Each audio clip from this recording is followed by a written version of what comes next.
If you're a limited company director, would you be happy with everybody in the world, including your friends and family, knowing exactly how much profit your small business has made?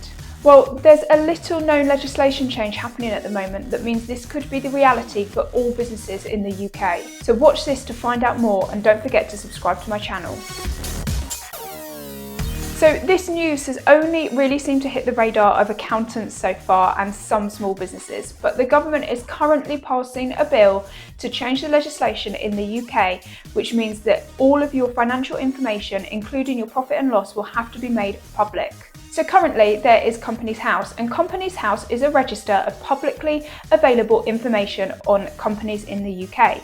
So anybody can go and search on Companies House. Now, it is already a requirement for large businesses to file full accounts on Companies House, and this includes the balance sheet, the profit and loss, and a director's statement. And let me show you exactly what I mean when I say that this information is publicly available. So we can see that if I go onto Companies House and type in Tesco's, for example, I can pull up their full accounts, and we can scroll through this report and we can see exactly how much sales they've made, how much turnover they've done.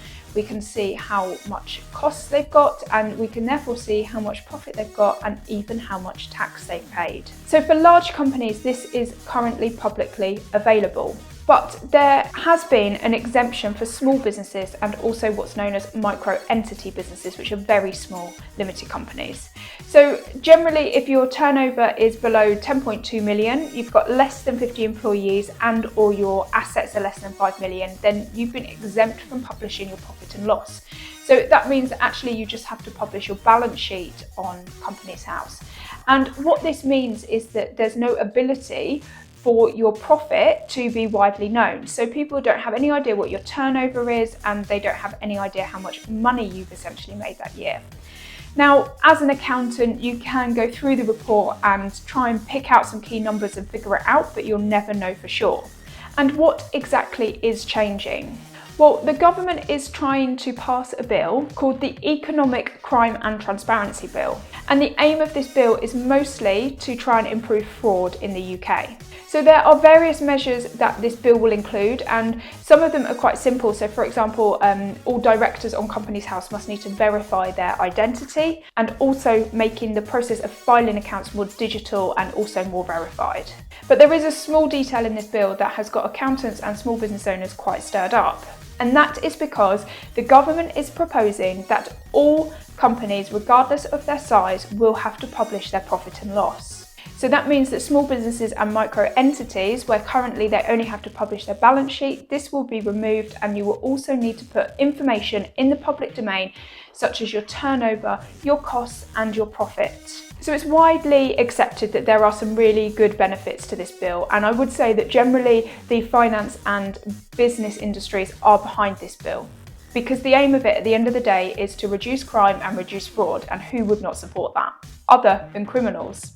The government are also suggesting that it could help small businesses to obtain credit, because the availability of information such as sales and profit will enable credit agencies to make better decisions on the companies that they loan to. And on a personal level, if you are applying for a mortgage, it could also be used by mortgage lenders to help make that process easier as well, because applying for a mortgage when you're a company director is not always as straightforward, and generally you have to provide more information to the mortgage lender.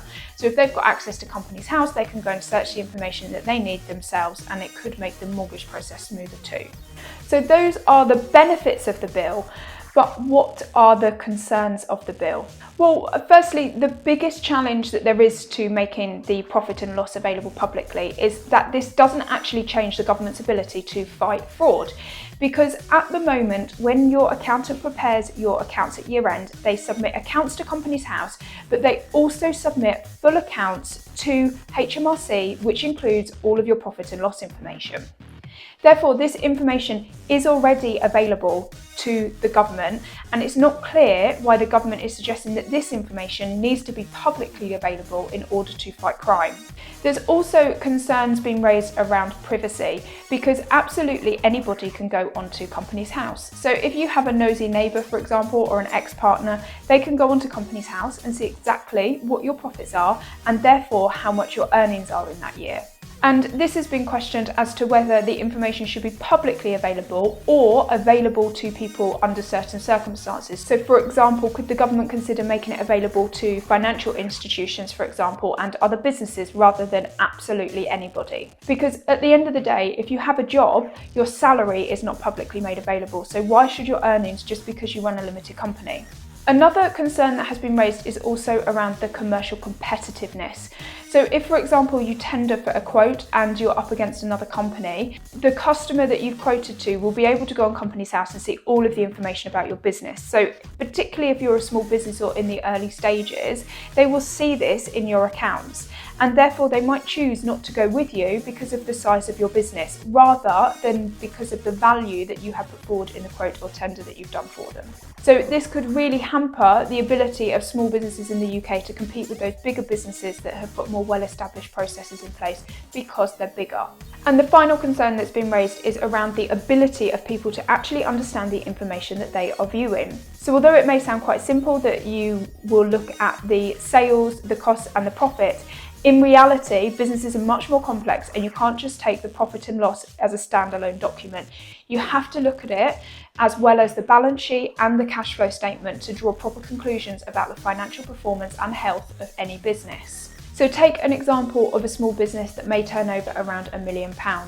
An employee could go onto Companies House and see that this business has made maybe £150,000 profit in that year. The employee could use this information to demand a pay rise and be quite annoyed and even leave the company if they didn't get it.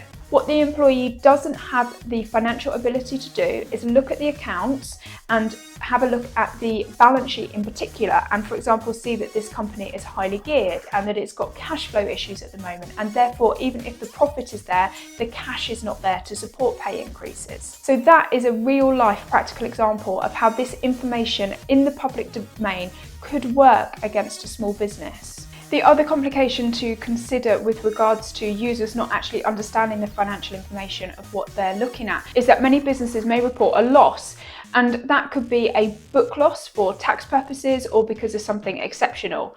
So for example, in a coaching or consulting business or a new business, it's quite common to make a loss, particularly in the first few years. So you might not win business because people think that you're not good at business. And actually the reality is that you're just new. Or could be that you've made investments in order to grow your business in the future years, but the benefits have not yet quite flowed through your profit and loss. So the problem with the profit and loss is a snapshot in time, and it's really dependent on people's accounting policies, which can be changed internally. But also when you're a small business or a micro entity, you are bound by certain rules and regulations about revaluation of assets and things like that, which means that it's not actually always reflective in your accounts as to the true economic circumstances that your business is operating in. So therefore, it really could impact small businesses in particular, that they could lose out on business because they seem to be not profitable when actually there's exceptional circumstances around this. So it's fair to say that this bill still has a long way to go before it is passed and before this comes into law. So you can go online and see the status of it and keep up to date with it, but honestly there's thousands upon thousands of pages of paperwork to go with this. So you're probably not going to do that. But it did start with a consultation and response process as is normal. The government will publish a white paper and they will ask for respondents. So as a small business you could respond, and also accountancy firms, it's quite common for them to respond too. So overwhelmingly the feedback was positive, although this particular area about making the profit and loss public, this was one that actually did not get the support of accountancy firms in particular. But it does look like this one is going to be a bill that passes soon. So make sure that you keep up to date with it. It's called the Economic Crime and Transparency Bill. And if you want to receive updates, make sure you subscribe to my channel and you also follow my Facebook group, because I will keep you up to date in there and let you know all of the key changes that are happening and exactly how they will impact your business and when.